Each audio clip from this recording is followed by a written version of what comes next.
L'amour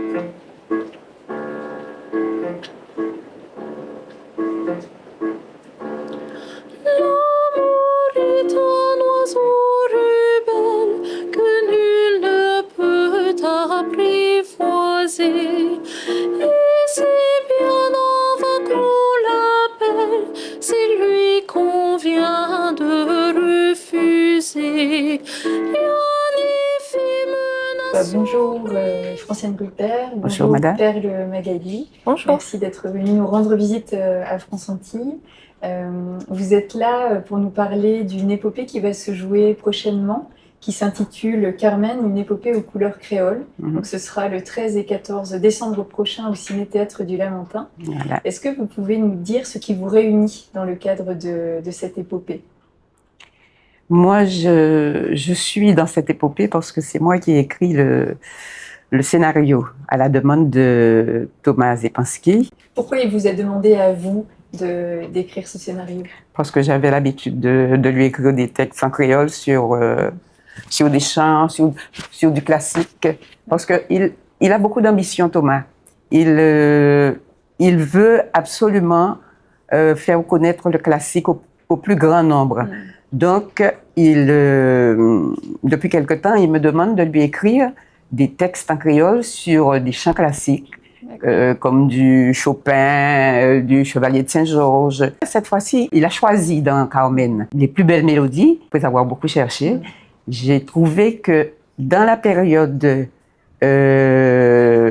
la dissidence, la période de la guerre 39-45, en temps saurien comme on l'appelle chez nous, je pouvais trouver tous les ingrédients me permettant de réaliser cette sauce créole. J'ai écrit le scénario et voilà, ça a donné l'épopée créole Carmen. Quels sont ces ingrédients justement Alors les ingrédients, il y a les soldats qui étaient là en permanence, il y a le travail, on devait travailler beaucoup plus qu'avant puisque bon, c'était la guerre. Il n'y avait pas de bateau qui rentrait. Les gens devaient travailler dans leur entreprise, mais ils devaient aussi travailler pour eux, pour se nourrir, parce qu'il n'y avait rien. Rien ne rentrait en Guadeloupe. Il y a aussi, comme ingrédient, j'ai trouvé les séances d'ésotérisme, parce qu'il y a le trio des cartes dans Carmen. J'ai trouvé aussi la contrebande, parce qu'il y avait aussi de la contrebande qui se faisait à l'époque, pour arriver à joindre les deux bouts. Donc, il y avait un trafic de sucre et de rhum qui se faisait à l'époque. Donc, il y avait encore d'autres. Il y avait des sports de combat, comme le maillolet. Ce sport va remplacer la tauromachie qui se trouve dans Carmen. Et puis, il y avait des balles. Il y avait de la fête. Les gens, malgré tout, s'amusaient. Donc, il y avait des balles titanes qui ne duraient pas parce que, bon, ils avaient un temps pour pouvoir s'adonner à ce genre de pratique, quoi. C'était ça. Donc, tout ça m'a permis de voir que c'était dans cette période-là qu'il fallait placer Ok. Et manifestement, M. Zepanski connaît la grande qualité de votre travail et d'année en année fait appel à vous pour de nouvelles adaptations, mises en scène et scénarisation. Bon. Bravo. Et quel est votre parcours justement par rapport au chant et à la musique? Eh bien, j'ai fait du chant, de la musique et du théâtre depuis toute petite. J'ai joué le Petit Chaperon Rouge pendant 2 années au CP et au CE1. Et puis, adolescente, j'ai fait partie d'associations culturelles. J'étais au cercle culturel capestérien à l'époque où Capesterre était Capesterre la Vaillante. Et dans mon établissement, parce que je dirigeais une école, nous avons fait énormément de choses. J'ai écrit énormément de scénarios pour les enfants, de textes pour les enfants. Nous avons joué au Centre des Arts de Pointe-à-Pitre. Nous avons joué à l'Archipel. Nous sommes partis à Paris à chanter avec le chœur de l'armée française aux Champs-Élysées. Donc, j'ai fait énormément de choses dans ce domaine-là, quoi. Et puis, à ma retraite, je suis rentrée au Baladin et j'ai continué à chanter. Et là, il n'y avait pas de théâtre, hein, mais je chantais. Et ma petite fille, quand elle est rentrée après ses études, elle a voulu venir avec nous. Mais aussi avec elle. Quand j'ai créé le chœur d'enfant, le chœur Bielvoa Timoun, j'ai créé ce chœur d'enfant à cause d'elle. Parce que je l'avais entendue chanter et je m'étais dit, tiens, si elle est capable de chanter comme ça, il doit y avoir d'autres enfants qui sont capables de faire la même chose. Et j'avais créé ce chœur d'enfant et ce chœur d'enfant est allé loin. C'est avec ce chœur d'enfant que j'ai fait tout ce que je vous ai dit là. Je me suis un peu embrouillé les pinceaux, mais j'ai beaucoup fait dans ce domaine-là, quoi. D'accord. Donc effectivement, oui, Perle est votre petite fille et c'est elle qui va interpréter Carmen donc, prochainement. Est-ce que vous pouvez nous dire donc, qui est cette Carmen créole? Ben, Alors, à mon sens, cette Carmen créole, c'est la Carmen de Bizet, qui est une femme très libre, très assumée, très certaine de ses choix. La Carmen qu'on met en scène le 13 et le 14 décembre est cette femme libre, mais c'est aussi une femme antillaise, donc c'est une femme coquette, c'est une femme qui aime chanter, c'est une femme qui aime danser, c'est une femme qui aime la vie. Elle aime les hommes, elle aime l'alcool, elle aime ses collègues, elle aime passionnément, ce n'est jamais timide en tout cas. Mais tout en étant digne. voilà. Toujours en étant digne. C'est-à-dire qu'on a souvent tendance à croire que Carmen, c'est une prostituée, alors que pas du tout. Non, c'est un cœur d'artichaut peut-être. Elle tombe trop facilement amoureuse, trop souvent amoureuse, mais c'est une ouvrière qui décide de vivre selon ses conditions. L'amour est enfant de poème. Il n'a jamais connu de loi. Si tu ne m'aimes pas, je t'aime. Si je t'aime, prends garde à toi. Si tu ne m'aimes pas, si tu ne m'aimes pas, je t'aime. Ouais.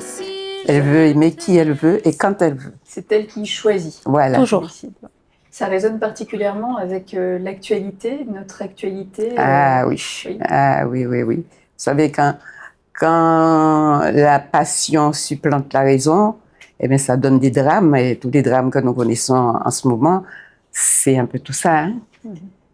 Les gens qui n'arrivent plus à se contrôler, qui perdent de la raison, on pourrait dire, et qui arrivent à des extrêmes, quoi. Parce que dans notre histoire, Carmen finit dramatiquement puisqu'elle meurt, tuée par son dernier amoureux, qui avait une passion trop possessive et qui n'a pas supporté qu'elle lui dise non, quoi. Je rejoins ma grand-mère sur l'idée d'excès. En revanche, je trouve que c'est aussi très connecté à cette nouvelle génération de jeunes femmes qui décident de ne vivre qu'à leurs conditions, de ne plus se laisser avoir par les carcans sociétaux, par les attentes de genre, par les attentes professionnelles, qui ne sentent plus ce plafond de verre ou qui, en tout cas, essaient de le briser par tous les moyens. Et Carmen, c'était déjà cette femme qui décidait que on ne lui imposerait pas ce qu'elle serait, on ne lui imposerait pas ce qu'elle ferait, on ne lui imposerait pas qui elle aimerait. Et ça résonne beaucoup, je trouve, avec ces jeunes filles qui, aujourd'hui, sortent des moules tout faits pour elles. Et je trouve qu'elle a un petit côté moderne, cette Carmen. Ah, ça, c'est vrai. Comment est-ce que ce sera sur scène? Vous allez être combien d'artistes? Est-ce qu'il y a une mise en scène des décors, puisque c'est une histoire qui va être racontée? Oui, nous serons une 60aine, parce qu'il y a 2 chœurs, un chœur d'adultes, un chœur d'enfants. Il y a des solistes, il y a des musiciens, et il y aura aussi un groupe de mayoleurs.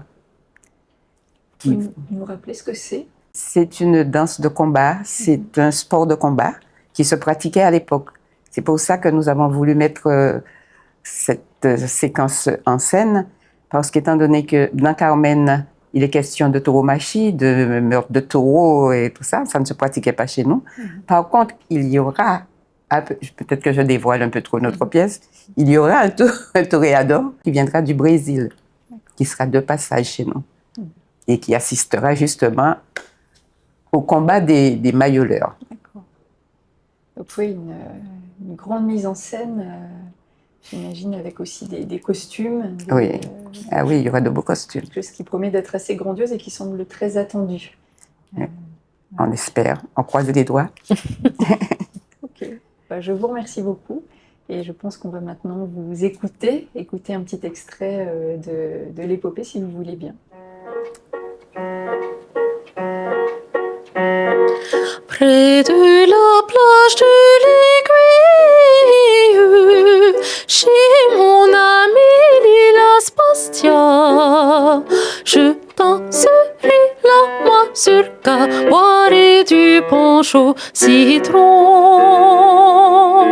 J'irai chez mon ami Lila Spastia.